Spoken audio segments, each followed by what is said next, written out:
Philadelphia, an equal opportunity. Weeknights at 10 on WTAF, TV 29, Philadelphia. I was born into it.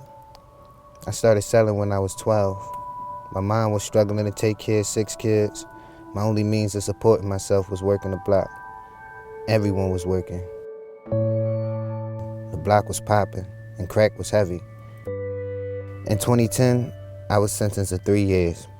After my release, I came home. It was just a whole different atmosphere. A lot of the neighborhood addicts had gotten clean, and crack was just disappearing from the block. Instead, all people talked about was perks. I was shocked to find out that almost everyone in my neighborhood was using them. It was the new drug of choice. I joined a re-entry program called Shooters at Ming Media, and I was given a chance to pursue my passion in film. During this time, Ming was invited to present in front of the Pennsylvania Reentry Coalition. And during this conference, all I heard was opioids, opioids. Programs for people on opioids, housing for people on opioids, treatment centers for people on opioids. So I asked my colleagues, what are opioids? They turned and asked me, what are Percocets? Right away I knew what that was. It's confusing to me because the way the media shows it, all you see is white people living in tents under train stations. At the time, it didn't seem like a black issue at all. So what are opioids? The word opioids comes from the narcotic opium, which is found in the poppy plant. It contains morphine, which can be used to make heroin, but it doesn't necessarily look like dope. People can get them with a prescription to treat post-surgery related pain and cancer. They could look like anything from prescription pills like Oxycontin and Percocet to heroin powder and fentanyl patches. You hear about them in songs like Mask Off by Future, Watch by Travis Scott. The big killer right now is fentanyl, a synthetic opioid. But the National Institute on Drug Abuse warns that it's 50 to 100 times more potent. A bad batch of dope could be laced with fentanyl. Nearly 60% of all opioids overdose deaths in 2017 were from fentanyl. Every day, more than 130 people in the U.S. die after overdosing on opioids, and more than 1,000 people are hospitalized for prescription opioid abuse. Now, back during the crack epidemic, people were called dope fiends, crackheads, junkies, crack babies. Today, we call them people with opioids abuse disorder. But people in my neighborhood don't even know what opioids mean. How are they going to get help if they need it? People in the black community are risking their lives and don't even know it because they don't understand the language.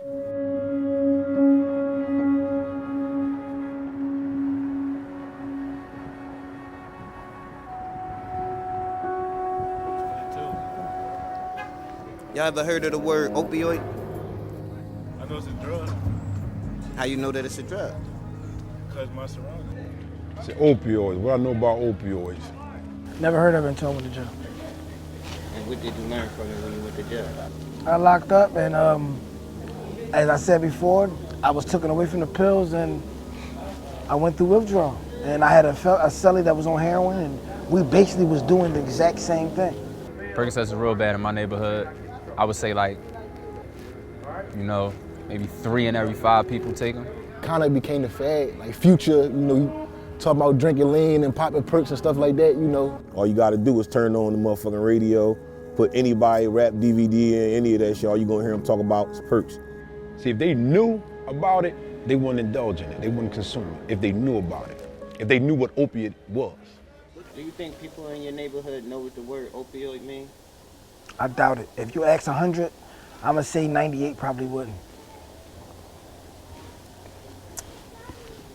And why you think that? It's just not talked about.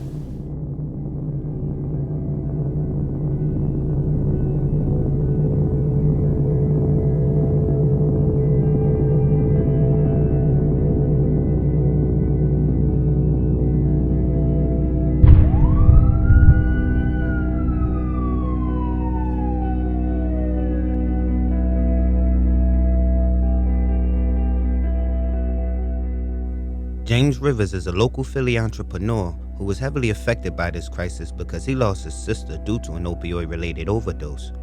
I came across his story because he posted his sister's obituary on Instagram, which described the actual cause of death. It was a bold choice because that's not something you would normally see happen in the Black community. It really made a big impact. Because of this, he is now a community activist focusing on bringing awareness of this crisis to the Black communities. I could say opioid crisis really affected me the most when I lost my sister. She was 25. She got a son that's 8 years old and a daughter that's 2 years old.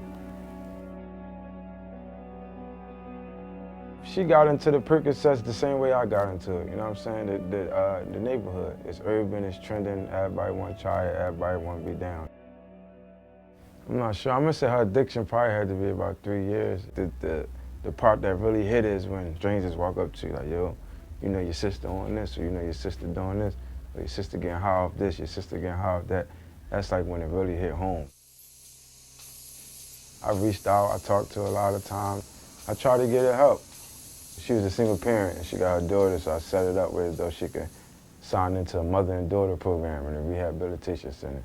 The day of, she went out about 10 o'clock at night and she went and got whatever she got and went in the house, laid back down with her daughter and woke up. She didn't wake up. Like, when they woke up in the morning, she was just cold.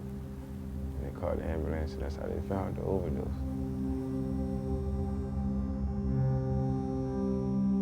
After I got the phone call, my sister passing, it was just, I just wanted to take a different approach. Basically, the overall message that I put in the obituary was, you know, if you struggling with it, seek help because we can save other lives by speaking on one life.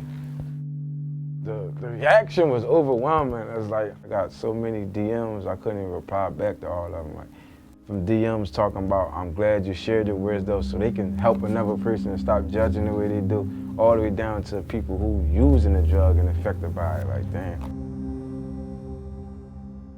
Do you think folks in the community understand the language that is being dished out from the media about the whole opioid crisis? No, I don't. I really don't. I think in the media, they need to take like a different approach with it. You get what I'm saying? Because when they just be on the media like, oh, opioid crisis, the opioid numbers is going up, this, that, the third. When Black people look at the news, they probably change the channel or something. Show the people who take the pills. Get some Black urban people up there to let them know like, we all affected by the same thing, it's just in different forms, I guess. They could cut 1,000 pills with fentanyl. One wrong batch, you'll be gone. That's like playing Russian roulette with a Percocet. It'll be one pill that'll kill you and you'll never know.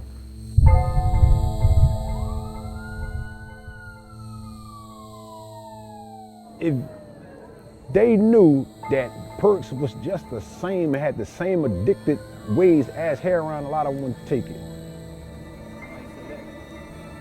Because they see you frown out, you tell somebody, okay, look, man, I got some heroin, you wanna go have some heroin, you wanna snort some heroin, wanna shoot some heroin, they be ready to rumble. Yo, man, I got some perk 30s, this that 30, man, let me get a couple.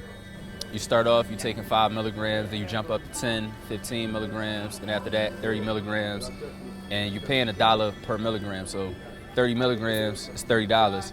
After that's not getting you high no more, most people can't afford $60 to get 2 or whatever the case may be, so they just backtrack to a $10 bag of dope, and then from there it's downhill.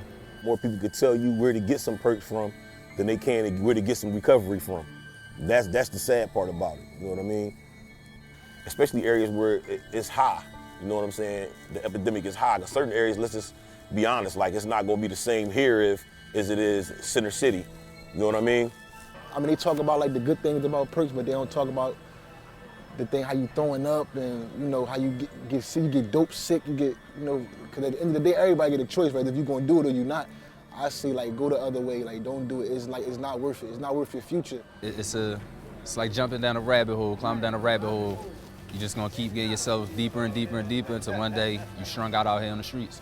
This Percocet thing is like it's not an old thing with us. It's new, so they don't like it hasn't been talked about. Like we haven't been educated. We don't know. If you need them, take them. If you don't, and you're taking them, Know what you're taking.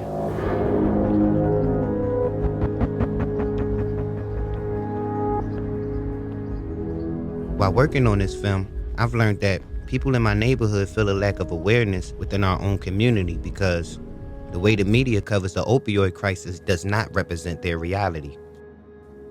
A guy from my block passed away from opioids, and there wasn't much conversation on his actual cause of death. See, unlike James Rivers, most black people are embarrassed to talk about their loved ones dealing with an opioid addiction, which makes it harder to address the problem and find the help they need. This year, data research has shown that the number of non-fatal overdoses have been higher in the black communities compared to the white communities for the first time. Non-opioid related drugs are now laced with fentanyl, wet, crack, meth, even cocaine and many others. Combining some of these drugs with fentanyl has caused an increase in overdoses by 350%. Nowadays, counterfeit pills look exactly like Xanax and Perks, and they all laced with it. You basically can't tell a difference anymore. The only way to find out what you're taking is by using test strips. Cities and organizations are doing a lot to try to end this crisis. They are making sure treatment and medical care is available for those addicted by discussing safe consumption sites, making sure Narcan is available, and giving training on how to properly use it for overdoses. With that being said, the national conversation needs to change. As a society, we can't talk about solutions if we aren't speaking the same language. Language is powerful. It could be the difference in getting help or getting left behind. It could be the difference in life or death.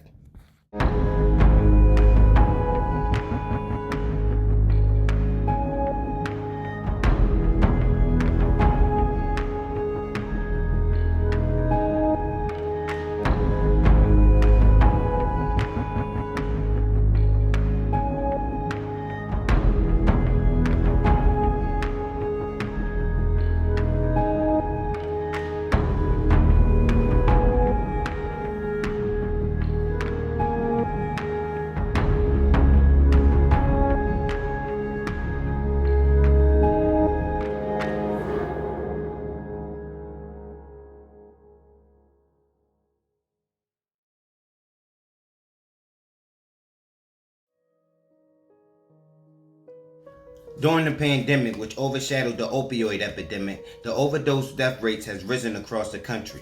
The overdose death rates has risen mainly in the black community because of fentanyl being put into almost every drug, especially Percocets. That's why this film is important. So if you know anyone suffering from addiction or experiencing increased risk surrounding their use of substances, please visit phillynaloxone.com.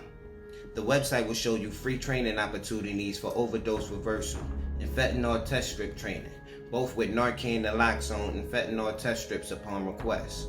Current press releases pertaining to the spikes in overdoses or laced drugs can be found here. Visit phillynaloxone.com to learn how to safeguard a life. Whether you are looking for a traditional treatment, alternative recovery, harm reduction, or awareness information, please reach out. Addiction treatment is available 24/7 at 888-545-2600 to everyone living in Philly.